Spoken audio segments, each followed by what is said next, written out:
రుతుపవనాల కారణంగా ఈ సంవత్సరం అనేక రాష్ట్రాల్లో భారీ నుంచి అతి భారీ వర్షాలు కురిశాయి. దీంతో అనేక ప్రాంతాల్లో భారీ వరదలు రావడంతో పదుల సంఖ్యలో ప్రజలు ప్రాణాలు కోల్పోగా కోట్లలో ఆస్తి నష్టం జరిగింది.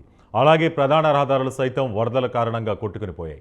ముఖ్యంగా హిమాచల్ ప్రదేశ్లో రుతుపవనాల ఉగ్రత కారణంగా 199 మరణాలు సంభవించినట్లు ప్రభుత్వం అధికారికంగా ప్రకటించింది. ఈ సంవత్సరం జూన్ 20 నుంచి ఆగస్టు 6 వరకు వర్షాకాలంలో హిమాచల్ ప్రదేశ్లో మొత్తం 199 మరణాలు సంభవించాయని, 1900 కోట్లకు పైగా నష్టం వాటిల్లిందని రాష్ట్ర విపత్తు నిర్వహణ అథారిటీ నివేదిక తెలిపింది.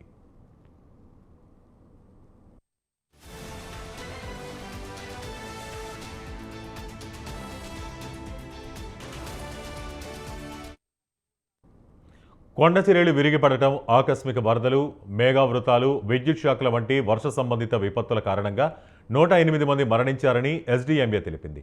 అదే సమయంలో రోడ్డు ప్రమాదాల్లో అదనంగా 91 మంది మరణించారు. మౌలిక సదుపాయాలకు అంతరాయం కూడా ఆందోళనకరంగా ఉందని తెలిపింది. ఇదిలా ఉండగా ఆగస్టు 12 వరకు రాష్ట్రంలో భారీ వర్షాలు కురుస్తాయని భారత వాతావరణ శాఖ అంచనా వేసింది. దీంతో అప్రమత్తమైన రాష్ట్ర ప్రభుత్వం హిమాచల్ ప్రదేశ్లో హై అలర్ట్ ప్రకటించింది.